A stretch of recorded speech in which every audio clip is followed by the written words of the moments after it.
Il delitto di Marilena Corrò uccisa a Capoverde, ai nostri microfoni l'appello del figlio Filippo: voglio riportare il corpo di mia madre a casa prima di Natale. Lo stop al master plan di sviluppo dell'aeroporto, il governatore Zaia attacca il ministro Costa, scandaloso dice, e il presidente di Union Camere Pozza punta il dito contro il comitato. L'allarme lupo nella Marca, il presidente della provincia Marcona assicura presenza monitorata dalle guardie provinciali, non si può abbattere, i cittadini invitati a segnalare i danni. Non si fermano i furti nella Marca trevigiana, ancora colpi tra il tardo pomeriggio e la notte di ieri, intanto la polizia blocca una banda di ladri. Alloggi Ater, dopo i correttivi alle norme di accesso in attesa del riconteggio dei canoni, la CGIL convoca in assemblea sindaci e inquilini per fare il punto della situazione. Chiude a Silea Mario Tessuti, una delle ultime mercerie del Trevigiano, non ci sono più giovani che vogliono fare i sarti e la moda è cambiata. Un presepe particolare con tanto di incendio nella foresta e i pompieri che lo spengono è la natività allestita dai vigili del fuoco di Treviso. Buonasera, ben ritrovati, edizione trevigiana dei nostri telegiornali. Dunque l'avete sentito, ad una settimana dalla morte a Capoverde di Marilena Corrò parla il figlio Filippo: voglio riportare mia madre a casa entro Natale, dice ai nostri microfoni. Intanto online prosegue la colletta per sostenere le spese del rientro della salma. La mia priorità adesso è portare a casa la mamma ed è straordinario l'appoggio dei trevigiani che adesso ci stanno dando, quindi grazie. Grazie. Lei non deve stare là. È il nostro sangue e lei torna. Ringrazia la comunità di Treviso e lo fa con molta dignità Filippo, il figlio 21enne di Marilena Corrò, la donna uccisa la scorsa settimana a Capoverde. Ora Filippo, con la sorella non ancora maggiorenne, vuole portare a casa il corpo della madre, un'operazione non facile e dai costi elevati, per cui è partita anche una colletta online promossa da un ex compagno di rugby di Filippo. Questa è la petizione che sta girando in queste ore su tutti i social. L'autopsia sul corpo di Marilena ha evidenziato i segni dell'aggressione mortale, per cui si trovano in carcere due italiani, il 48enne Gianfranco Coppola, accusato dell'omicidio, e Pierangelo Zigliani, 68, suo complice. E Filippo si appella anche alle autorità pubbliche perché accelerino le procedure di rimpatrio. Io spero che aprano gli occhi. Io lo spero. Perché non ha parole questo evento. Io non posso descrivertelo, ma ti dico solo che mi hanno tolto il mio amore. E resta quell'ultimo messaggio partito da Capoverde, l'amore di una madre e una promessa. Schietta amore, aspettami perché sto tornando. Ed ora la mancata firma del master plan dell'aeroporto da parte del ministro. Scandaloso, tuona il governatore Zaia, mentre Pozza, presidente di Union Camere, punta il dito contro il comitato da sempre contrario all'ampliamento dello scalo.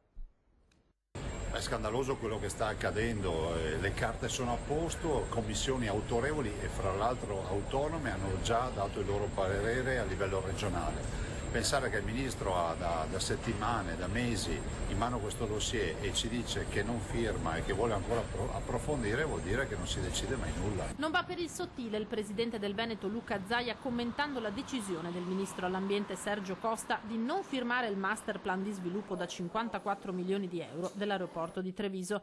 La sua voce si alza su uno scenario di scontento generale del mondo imprenditoriale, deluso e arrabbiato, sentimenti di cui Zaia si fa interprete. Sarebbe stato magari più concreto, più coerente a questo punto aver detto di no, se proprio non piaceva questo progetto, ma dire che si rivedrà il progetto in futuro, si faranno approfondimenti, penso sia assolutamente un insulto, visto e considerato che proprio quegli uffici del Ministero sono in grado assolutamente di farli questi approfondimenti. Nel rispetto delle idee di tutti, nel rispetto assolutamente di tutte le opinioni, però devo dire che una situazione come questa mai avremmo pensato di viverla. Masterplan che torna in commissione via, tempi che si allungano, prospettive di crescita che si allontanano.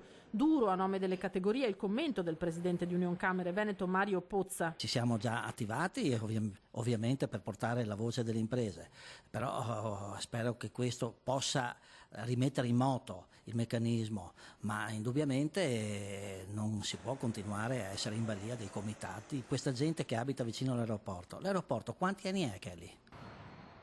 probabilmente molto prima di tanti condomini e di tante case. Se compri un appartamento o ti fai una casa vicino a un aeroporto, sai anche quali sono i disturbi che può portare questo. Però ognuno è libero, può rimanere qui o andare da un'altra parte.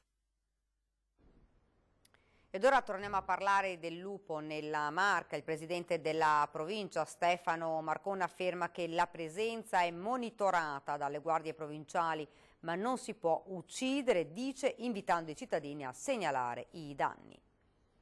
Assistiamo a sempre più avvistamenti, c'è stato l'attacco all'asino la settimana scorsa e quindi sia nella Marca abbiamo il lupo, ci sono delle colonie stanziali in Grappa, nel Cesen, sul Cansiglio. Gli avvistamenti proseguono in tutta la fascia pedemontana. Il lupo nella Marca è una realtà e l'asino sbranato sul Cesena a Valdobbiadene non è affatto un caso isolato. Gli stessi uomini della Polizia Provinciale sono sulle sue tracce e stanno monitorando il fenomeno anche attraverso le fototrappole. Certo, in epoca di tagli per l'ente provincia è sempre più difficile. Le poche risorse che ci sono rimaste sono formate sia per il controllo del lupo, anche per il problema dei cinghiali e quindi, ripeto, con le poche risorse che abbiamo facciamo queste attività di controllo che ancora competono alla Polizia Provinciale. Visto l'allarme di questi giorni, è lo stesso Presidente a ricordare il quadro normativo. Ricordo che è un animale protetto al quale non si può sparare, tanto per essere diretti, e bisogna mettere in atto politiche di difesa, di contenimento. E proprio le politiche di contenimento sono di competenza ministeriale, fanno eccezione le province autonome di Trento e di Bolzano, cui una recente sentenza della Consulta ha riconosciuto la possibilità di decidere su prelievo e uccisione, cosa preclusa alle province ordinarie. Un elemento in più che ci porta a pensare che prima arriviamo ad avere autonomia e prima forse riusciremo a risolvere i problemi anche noi. Non si fermano i furti nella Marca trevigiana, ancora colpi tra il tardo pomeriggio e la notte di ieri. Intanto la polizia ha bloccato una banda di ladri. Da Paese a Sarmede, ancora ladri in azione, ancora case violate, cittadini costretti a convivere con la paura. Nel tardo pomeriggio i banditi hanno preso di mira una villetta di Paese. I due malviventi, visti poi scappare, complice il buio, si sono accontentati di pochi spiccioli. Nella notte, invece, a Montaner, frazione di Sarmede, la banda ha colpito dopo aver scassinato la porta di un'abitazione. Episodi come questi oramai sono all'ordine del giorno e interessano tutta la provincia. Alla luce di questo, il questore di Treviso nei giorni scorsi ha predisposto un'intensificazione dei controlli per contrastare i reati contro il patrimonio. È durante uno di questi servizi sul territorio che una volante ha fermato un'auto con a bordo 4 persone che ad alta velocità percorreva Viale della Repubblica. Intimato l'alto, il mezzo si è fermato, ma il comportamento dei 4, 3 ragazzi albanesi e uno di origine kosovara, ha subito attirato l'attenzione degli agenti che hanno accompagnato i giovani in questura. In un successivo controllo dell'auto sono stati rinvenuti numerosi cacciaviti, pinze, forbici, guanti, passamontagna ed altri attrezzi. Uno di loro, albanese di 20 anni, con numerosi precedenti per reati contro il patrimonio alle spalle, già colpito dal provvedimento del divieto di ritorno dal comune di Udine, è risultato essere un abituale trasfertista tra Italia e Albania. Il questore ha emesso nei suoi confronti il provvedimento del divieto di ritorno nel comune di Treviso per 3 anni. Ed ora torniamo a parlare della nuova legge regionale che regolamenta accessi e canoni sulle case ATER. Domani assemblea alla CGIL con gli inquilini.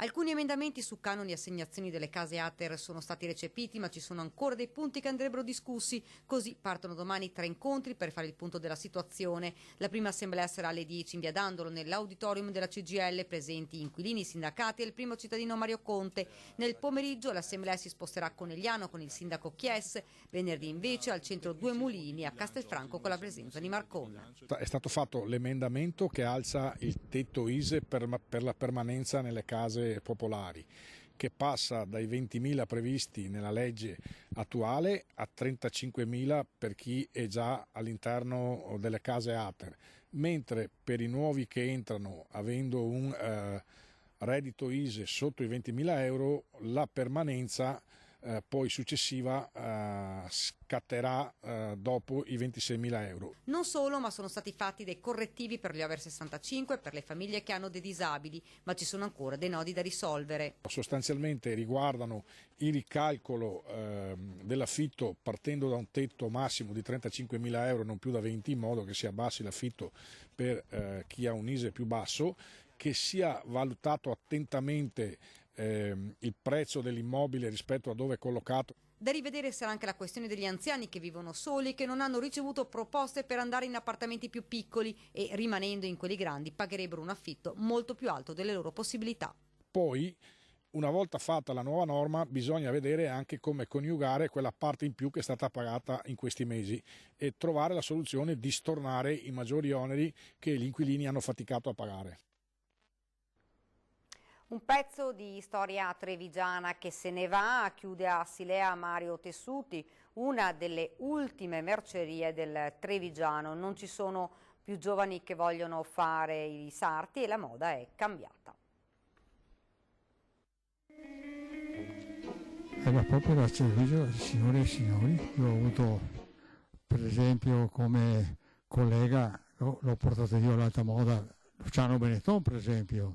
Non è più la Treviso di signore e signori, dell'alta moda e della grande sartoria. I decenni sono passati, così come le mode, i gusti e i portafogli dei consumatori. Negli occhi di Mario Cauzzo, titolare della Mario Tessuti, c'è un pezzo di storia trevigiana. Tra queste stoffe pregiate made in Italy ci sono i ricordi di una vita, personali e di un'intera comunità. Ora il suo negozio a Silea chiude con la fine dell'anno. Certo, a 85 anni la pensione è più che conquistata, ma c'è il rammarico di non poter lasciare il testimone. Impossibile trovare giovani e la Cina ha cambiato la moda. Io ho sempre sperato questo, però non è un'attività che attira specialmente i giovani. Una sensazione un po' tragica per me. A confermarlo il socio di una vita. Non si trovano più sarte perché quelle della vecchia generazione se ne sono andate. Le giovani non vanno più a fare la sarte, imparare un mestiere perché lavoravano una volta quasi a gratis. Oggi purtroppo il mondo è così, un mondo diverso. E in questi giorni Mario sta salutando i clienti di una vita e lo fa anche ai nostri microfoni. Un saluto e un augurio che continuino come li ho conosciuti io.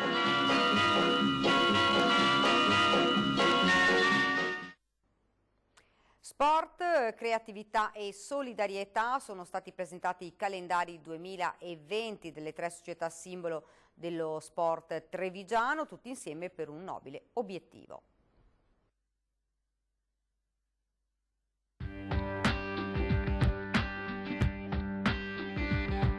365 giorni in compagnia delle stelle dello sport trevigiano, 12 mesi all'insegna dell'energia e della vitalità tra colori e gesti atletici.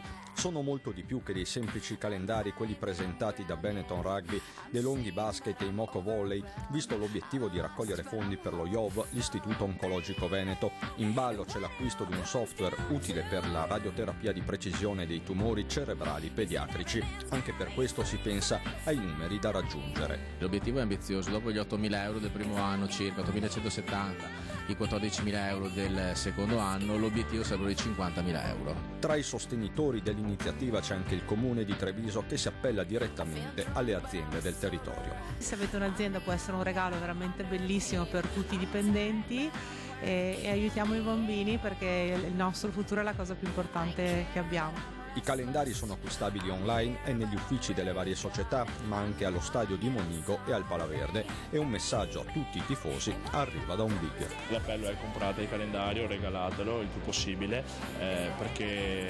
è più di un semplice regalo di Natale.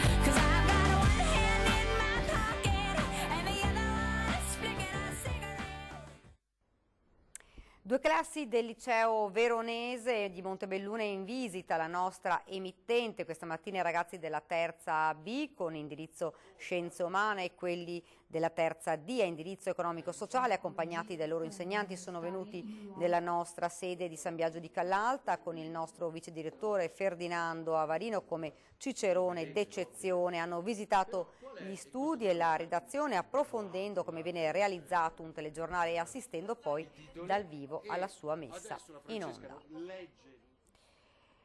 Presepe ambientato con tanto di incendio nella foresta, i pompieri che lo spengono, è la natività allestita dai Vigili del Fuoco di Treviso.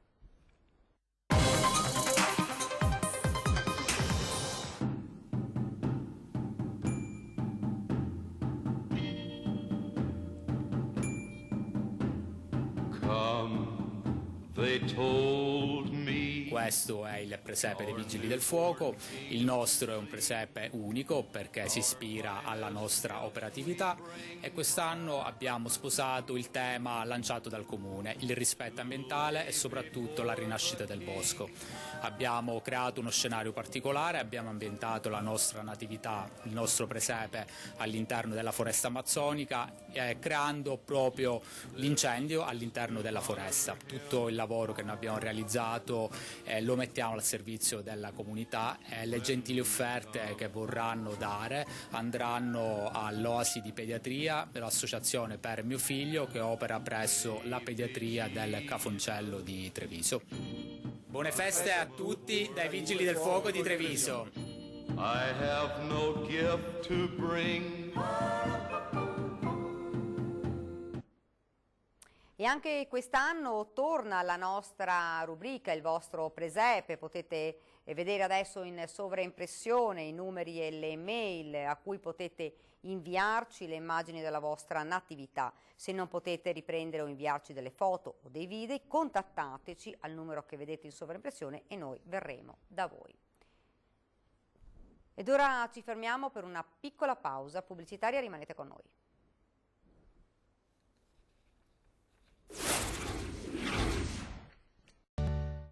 Rieccoci nuovamente in studio, siamo allo sport, l'Imoco Volley in Cina stacca il pass per la semifinale del mondiale per club. La squadra di coach Santarelli dopo la bella vittoria contro Istanbul hanno battuto le cinesi qualificandosi con il turno d'anticipo. Domani giornata di riposo per le Pantere che venerdì giocheranno l'ultimo match del giorno contro le brasiliane dell'Itambe Minas, anche se la qualifica per loro è certa. La semifinale sarà invece sabato 7 dicembre per l'Imoco. Questa è la 14ª vittoria consecutiva su 14 gare disputate in questa stagione. Record di ascolti ieri sera per l'edizione di Treviso dei telegiornali di Antenna 3 che ha registrato 145.000 spettatori che alle 19:30 si sono sintonizzati sulla nostra emittente per seguire in diretta le notizie principali dalla Marca trevigiana. Ed ora siamo alla nostra pagina da Belluno e provincia.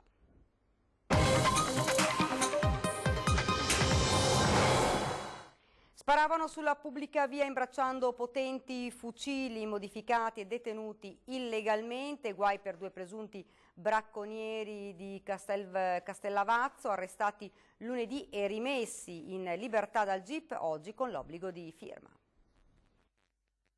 La Santa Barbara, i carabinieri e gli uomini della polizia provinciale l'hanno trovata in 2 garage pertinenza delle loro abitazioni, carabine e fucili con matricole a brase e quindi non identificabili, munizioni e polvere da sparo, tubi in alluminio per realizzare silenziatori artigianali, armi a detta degli esperti con una capacità offensiva micidiale capace di colpire bersagli a centinaia di metri di distanza, utilizzate soprattutto per l'attività venatoria illegale. Nei guai sono finiti 2 presunti bracconieri, 2 uomini di Castellavazzo, rispettivamente di 45 e 55 anni, l'uno disoccupato, l'altro lavoratore stagionale. Lungo l'elenco di contestazioni, dalla detenzione illegale di armi clandestine, munizioni e polvere da sparo, all'omessa custodia di armi, violazione delle norme per la protezione della fauna selvatica e perfino esplosione pericolosa in pubblica via. Proprio così, perché per esercitarsi avevano scelto la via della Gardona e a tutela della loro attività c'erano pure gli amici che per sicurezza chiudevano la strada alle auto e ai pedoni.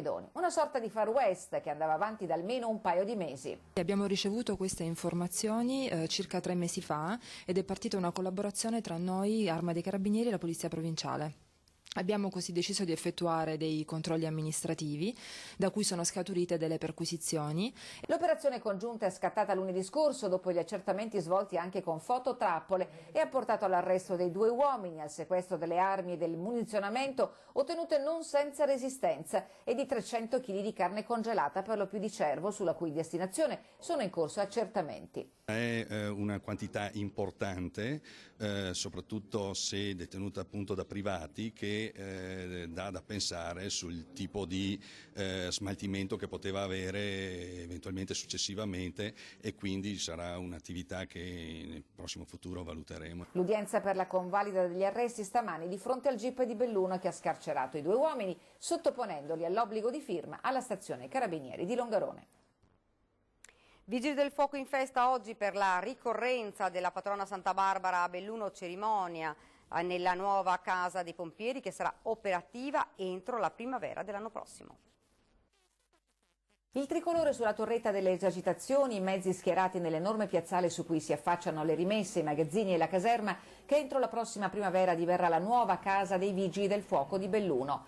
E all'ex Toigo che i pompieri hanno celebrato la loro patrona Santa Barbara, una sorta di gesto scaramantico dopo anni di attesa vana. Ho voluto celebrare Santa Barbara in questa sede, perché questa sede sarà a breve la futura casa dei Vigili del Fuoco di Belluno, una casa confortevole e all'avanguardia. Oltre 4.800 gli interventi nel bilancio stilato il 30 novembre di quest'anno, con i numeri più consistenti nel campo dei soccorsi e dei salvataggi e negli incidenti stradali. Ma non si può scordare l'impegno senza sosta per le emergenze maltempo che hanno colpito il bellunese, l'ultima a metà novembre. Nella locuzione il comandante si è soffermato sulla necessità di investire sulla cultura della sicurezza. Dalla semplice formazione alla formazione, alla pianificazione piuttosto che alle attività addestrative, in modo tale che la gente possa in qualche modo, come dire, essere già pronta in caso di necessità, in caso di condizioni particolari, in caso di emergenza possa sapere cosa deve fare. Insomma, c'è molto da fare per scongiurare disastri. Nel frattempo aumenta l'organico dei Vigili del Fuoco volontari che presidiano ogni angolo del bellunese. Sono 20 e a loro è stato consegnato l'elmo rosso, mentre attestati di riconoscenza sono andati ai Vigili del Fuoco in pensione e a chi si è contraddistinto nel servizio. La cerimonia, a cui hanno partecipato anche le massime cariche istituzionali, civili e militari della provincia, si è aperta con la benedizione del monumento al Vigile del Fuoco all'incrocio con via Coldaren, seguita dalla messa celebrata dal vescovo Renato Marangoni. A vegliare sulle donne e gli uomini dei Vigili del Fuoco, sulla loro professionalità e preparazione, l'immagine di Santa Barbara, che protegge ogni giorno chi si prodiga per salvare la vita altrui. Giornata nera per gli infortuni sul lavoro in provincia. L'incidente più grave è accaduto intorno alle 11:30 nel cantiere per la realizzazione della fibra ottica nel Comelico Superiore. Un operaio siciliano di 45 anni, dipendente dell'impresa Adige Costruzioni di Verona, è stato colpito accidentalmente alla testa dal braccio meccanico di una macchina operatrice. L'uomo è stato trasportato dall'elicottero all'ospedale di Treviso, dove si trova ricoverato in gravi condizioni con prognosi riservata. Sul posto sono giunti i carabinieri di Auronzo e il personale dello Spisal. Ferite fortunatamente leggere per un altro operaio che si trovava su un escavatore che si è ribaltato a Rumerlo di Cortina d'Ampezzo. L'uomo è stato soccorso dal 118, i rilievi sono stati eseguiti dalla polizia e dallo Spisal. Per il recupero del mezzo sono intervenuti i vigili del fuoco di Cortina. Siamo arrivati quasi al termine, vi ricordo questa sera 20:10, ospite in studio Andrea Ronco del Veneto imbruttito. Questa era l'ultima notizia, vi lascio alle previsioni del tempo. Grazie davvero per averci seguito, buona serata.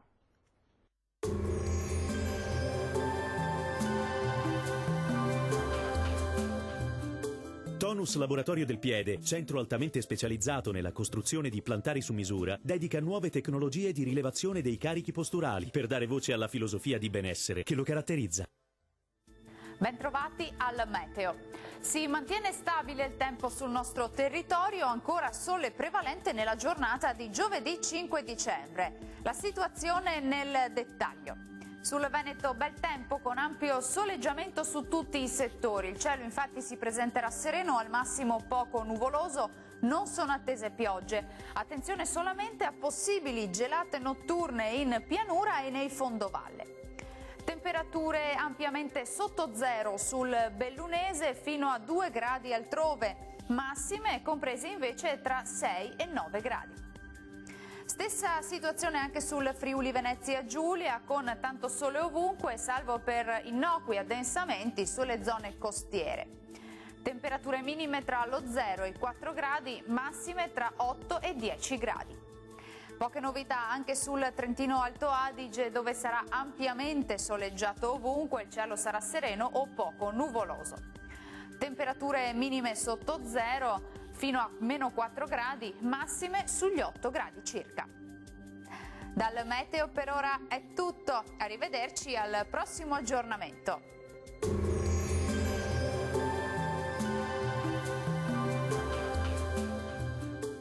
Onus è il miglior negozio di calzature e moda comoda. Qui troverete il più vasto assortimento di calzature Fratelli Tomasi, eleganza e comodità, perché camminare è vivere.